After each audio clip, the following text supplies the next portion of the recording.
उत्तर प्रदेश के रामपुर लोकसभा सीट का कैसा है समीकरण और किस विकास के मुद्दा के आधार पर यहां पर प्रत्याशी अपनी वोटरों को लुभा पाएंगे। आजम खान के हाथ से खिसका हुआ यह किला 2024 में क्या सपा अपने कब्जे में कर पाएगी, ये सपा के लिए सबसे बड़ी चुनौती है और साथ ही बीजेपी के लिए भी बड़ी चुनौती है कि आजम खान का किला फिर से वो दोबारा तोड़ पाएंगे या नहीं। कभी आजम खान का दुर्ग कहे जाने वाला रामपुर पर आज भाजपा का कब्जा है। 2019 के लोकसभा चुनाव में आजम खान ने यहां से चुनाव लड़ा था और जीते भी थे। कुछ दिन बाद ही उन्हें कोर्ट ने सजा सुनाई और वह जेल चले गए। इसके बाद उनकी सदस्यता रद्द हो गई। नमस्कार, मैं हूं पवन चंचल और आप देख रहे हैं जनजोश के साथ लोकसभा चुनावी यात्रा। और आज इस लोकसभा चुनावी यात्रा में आज हम बात करेंगे उत्तर प्रदेश के रामपुर लोकसभा सीट के बारे में। यूपी का विधानसभा चुनाव हो या फिर लोकसभा चुनाव, दोनों ही मायने में उत्तर प्रदेश एक भारत का अहम राज्य है। विधानसभा में यहाँ 403 सीटें हैं जबकि लोकसभा में 80 सीटें।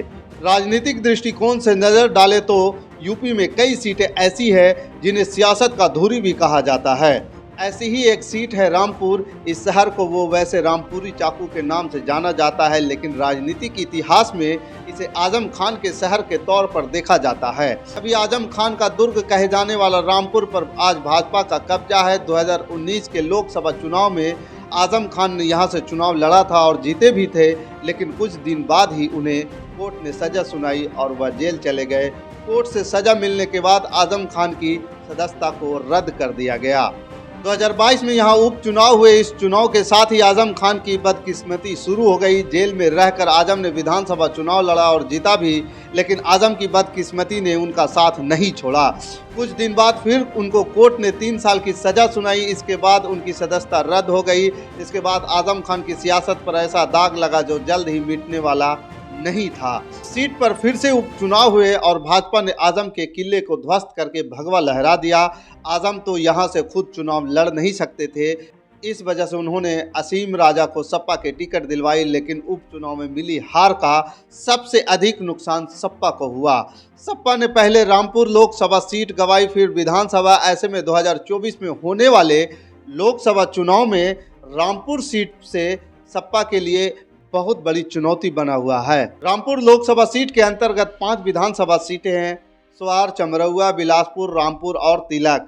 आंकड़े पर नजर डालें तो पूरे यूपी में सबसे अधिक रामपुर में मुस्लिम जनसंख्या है। यहाँ करीब 52% आबादी मुस्लिम समुदाय की है। बाकी की आबादी हिंदुओं की अगड़ी और पिछड़ी जातियों में बटी हुई है। इस सीट पर हिंदू समुदाय के लोग अल्पसंख्यक में आते हैं। इस सीट की एक खासियत यह है कि यहाँ से देश के पहले सांसद, भारत के पहले शिक्षा मंत्री मौलाना अब्दुल कलाम आज़ाद थे। इसके बाद से यहां सीट कई सालों तक नवाब परिवार के कब्जे में रहा। 5 बार जुल्फिकार अली खान और 2 बार उनकी बेगम नूर बानो सांसद चुनी गई। फिलहाल 2024 में रामपुर का वोटर किस ओर रुख करता है, ये देखने वाली बात है। प्रदेश में सबसे ज्यादा इस सीट पर मुस्लिम वोटरों का होना एक वजह है। 1952 में पहली बार हुए चुनाव में यहां से कांग्रेस के अबुल कलाम आज़ाद ने चुनाव जीता था। इसके बाद 1957 से 1971 तक ये सीट कांग्रेस ने अपने कब्जे में रखा। इस सीट पर 2 बार राजा सईद अहमद मेहंदी और 2 बार जुल्फिकार अली खान सांसद बने। 1977 के चुनाव में इस सीट पर भारतीय लोक दल के राजेंद्र कुमार शर्मा जीते।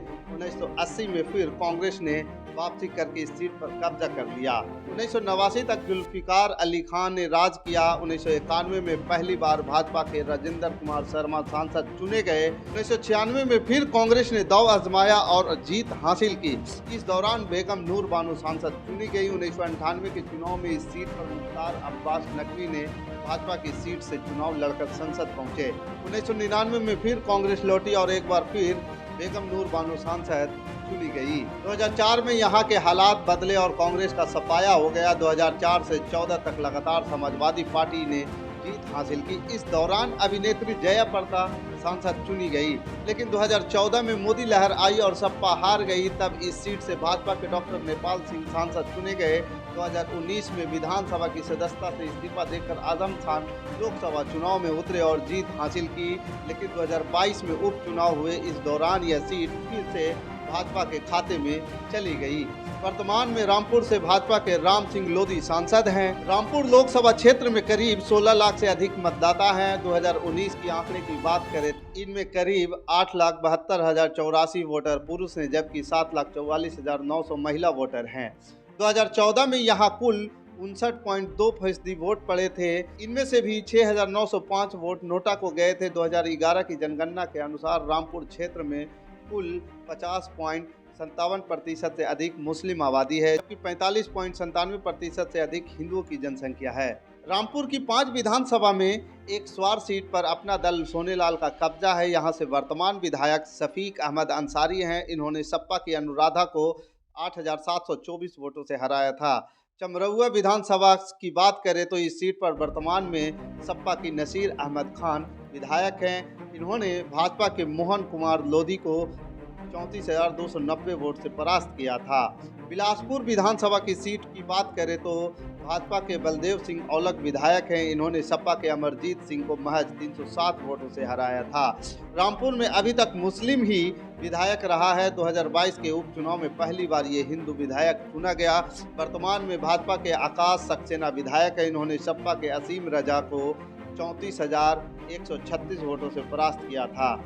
मिलक विधानसभा की बात करें तो वर्तमान में भाजपा की श्रीमती राजबाला विधायक हैं। इन्होंने सपा के विजय सिंह को 5,912 वोटों से हराया था। अब देखना ये दिलचस्प होगा कि उत्तर प्रदेश के रामपुर लोकसभा सीट पर 2024 के चुनाव में कौन सा पार्टी से या कहें कौन सा गुट से, कौन सी पार्टी से कौन सा उम्मीदवार आने वाला है। बाकी यहाँ पे 2024 के महाभारत में कौन सा पार्टी और कौन सा उम्मीदवार, कौन सा मुद्दा और कौन सा जातीय समीकरण लेकर आएगा जिससे उनको जीत मिलेगी और वो अपने पार्टी व दल का झंडा लहराते हुए दिल्ली के संसद भवन पहुंचेंगे।